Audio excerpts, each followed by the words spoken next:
कि जाफर एक्सप्रेस हमला पाकिस्तान में भारत की दहशतगर्दी जहनीत का तसलसल है। दहशतगर्दों के सपोर्ट में भारतीय मीडिया की सरपरस्ती में वॉरफेयर चलना शुरू हो गई है। ये यहाँ तारीफें हो रही थी, यहाँ इस ये मेरे सामने जो फर्श है इसके ऊपर तारीफें हो रही थी कि दहशतगर्द आएगा और वो क्या हो जाएगा, दूध और शहद की नहरें जो है केपी में बहनी शुरू हो जाएंगी। इन दहशतगर्दों की सपोर्ट में एक इंफॉर्मेशनल वॉरफेयर भी चलना शुरू हो गई, जिसको लीड कर रही थी इंडियन मीडिया। बाजवा को बाप बनाया हुआ था इन सब ने, और जो लोग जो है सियासत के लिए बाप बदल रहे हैं, उनकी क्या क्वालिटी होगी। अगर भारत का एहतसाब ना किया गया तो उनका अगला हमला और भी ज्यादा मासूम जाने ले सकता है। खालसा रहनुमा ने कहा कि भारत पाकिस्तान के खिलाफ खुफिया जंगी हिकमत अमली के ब्लूप्रिंट पर अमल कर रहा है। मोदी का भारत सिर्फ इलाकाई खतरा नहीं बल्कि एक मुकम्मल दहशतगर्द हुकूमत है।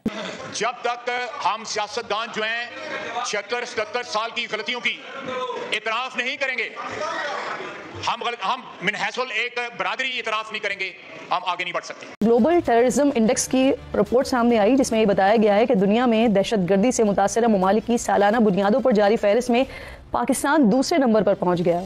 Second most affected country in the world. पहले हमारे पास ये पोजीशन चौथे नंबर पे थी, ये अब हमारे पास दूसरे नंबर पे हम आ गए।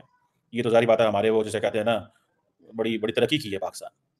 जो बलोच फ्रीडम फाइटर्स हैं वो दो बातें बोल रहे हैं। पहली चीज वो ये बोल रहे हैं कि साहब जो औरतें बच्चे बुजुर्ग थे, औरतें बच्चे बुजुर्ग, उनको हमने छोड़ दिया, और ये जो 60 मारे हैं ये पाकिस्तानी फौज के हैं।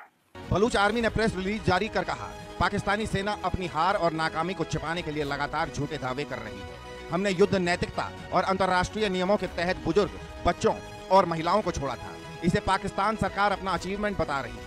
अगर वाकई पाकिस्तानी सेना ने बंधकों को रिहा करवा लिया है तो वो उन बंधकों की तस्वीर क्यों नहीं जारी कर रहे? क्यों अपने आप को पाकिस्तानी नहीं मान रहे हैं? क्योंकि उन्होंने जो सामान्य पैसेंजर्स है उनको छोड़ दिया, उन्होंने उनको पकड़ते ही बूढ़े और बच्चों को छोड़ दिया। इसका मतलब है कि वो राक्षस प्रवृत्ति के लोग नहीं है।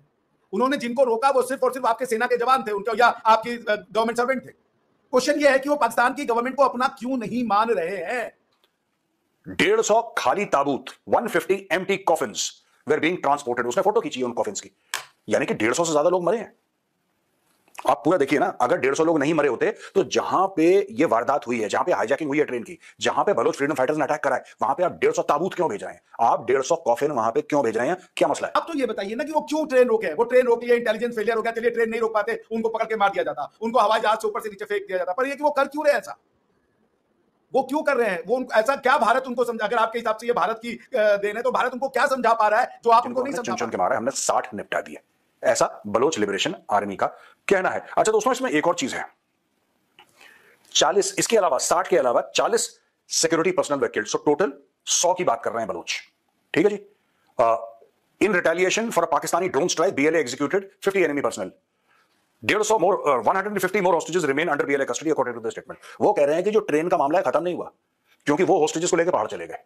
कई मीडिया आउटलेट्स ये बात बता रही हैं, लेकिन एक ओरिजिनल सोर्स है एएफपी का, एक एएफपी का फोटोग्राफर है क्वेटा में, उसने फोटो खींची है और ये फोटो वायरल हो रही है। ये फोटो हो रही है वायरल। अब ये फोटो क्यों वायरल हो रही है? और इसको लोग कह रहे हैं कि क्योंकि एएफपी इंटरनेशनल है।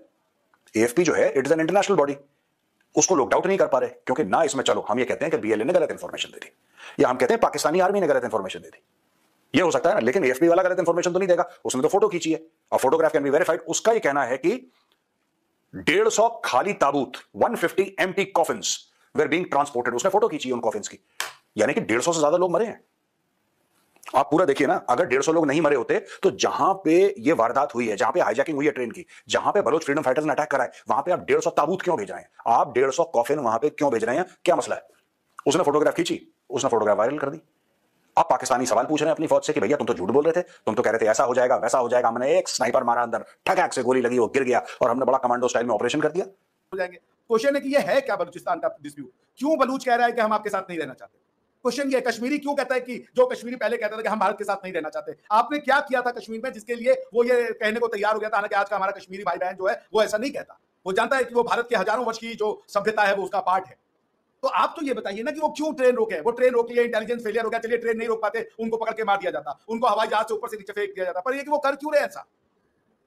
वो क्यों कर रहे हैं? वो ऐसा क्या भारत उनको समझा? अगर आपके हिसाब से ये भारत की देन है तो भारत उनको क्या समझा पा रहा है जो आप उनको नहीं समझा पा रही है? क्या वो इतने नादान बच्चे हैं कि उनको ये नहीं समझ में आ रहा है कि काफिर आकर के जो है वो उनको बरगला रहा है उनके ही उनके लोगों के अगेंस्ट में? मुझे याद है, मैं बुक्टी साहब को सुना था, जो ओल्ड ग्रैंड बुक्टी साहब थे, जिनकी मूंछें बड़ी ऐसी थी। उनका एक पाकिस्तानी टीवी पे चैनल पे इंटरव्यू था कि 1965 में जब पाकिस्तान और भारत का वार हो रहा था तो बलूचिस्तान कोयटा की शहरों में से जीपें दंदना के दौड़ती थी जिनके पीछे लिखा होता था क्रश इंडिया। तो क्या किया आपने ऐसा कि वो क्रश इंडिया से जाकर के बोले कि नो आई एम इंडियन, जब भारत हमारी मदद करो, हम भारतीय सभ्यता का पार्ट है।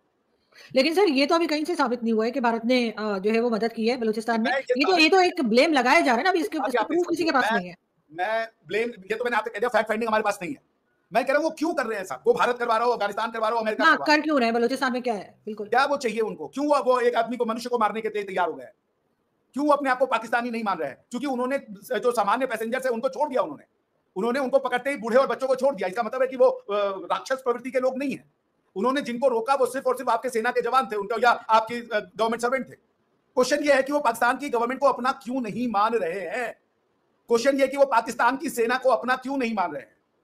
अगर भारत के लोग भी भारत की सेना, क्योंकि भारत का ही बच्चा अपनी सेना में जाता है ना, एक माँ के अगर 2 बच्चे हैं और एक बच्चा सेना में जा रहा है, दूसरा बच्चा बैंक में जा रहा है, तो वो दोनों को पता है कि जो, जैसे मेरे मामा है, मेरी मम्मी के चाचा के जो लड़के, चाचा के 2 लड़के थे, उनमें से एक भाई जो था वो आर्मी में कर्नल हो गया और दूसरा भाई जो है वो IIT में पढ़ के रेलवे में ज्वाइन कर गया। तो फौज में एक ही परिवार के बच्चे गए ना, एक परिवार का बच्चा फौजी बना, एक बच्चा रेलवे में गया। पॉइंट ये है कि बलूच क्यों नहीं मान रहे हैं ये बात कि पाकिस्तान की सेना उनकी अपनी सेना है। अगर इंडियन वो बिना बात जान लीजिए, बिना बलूच पॉपुलेशन के सपोर्ट के बलूच लिबरेशन आर्मी खड़ी नहीं हो सकती, क्योंकि बलूच लिबरेशन आर्मी में भेजे जाने वाले जो उसके पार्टिसिपेंट्स हैं, जो उसके रिवोल्यूशनरीज हैं, वो कोई भारत के सिटीजन नहीं है, वो अफगानिस्तान के सिटीजन नहीं है, वो कोई ईरान के सिटीजन नहीं है, वो आप ही के अपने लोग हैं। वो बलूच फैमिलियों से उठ के खड़े हो रहे हैं। तो क्वेश्चन तो ये बनाना, ये भारत ने ट्रेन करवा दिया, ये भारत के कहने पे वो जाकर के ट्रेन को हाईजैक करके और पाकिस्तान की सेना को मारने लगेंगे। वो इतने पागल हैं, इतना आसान है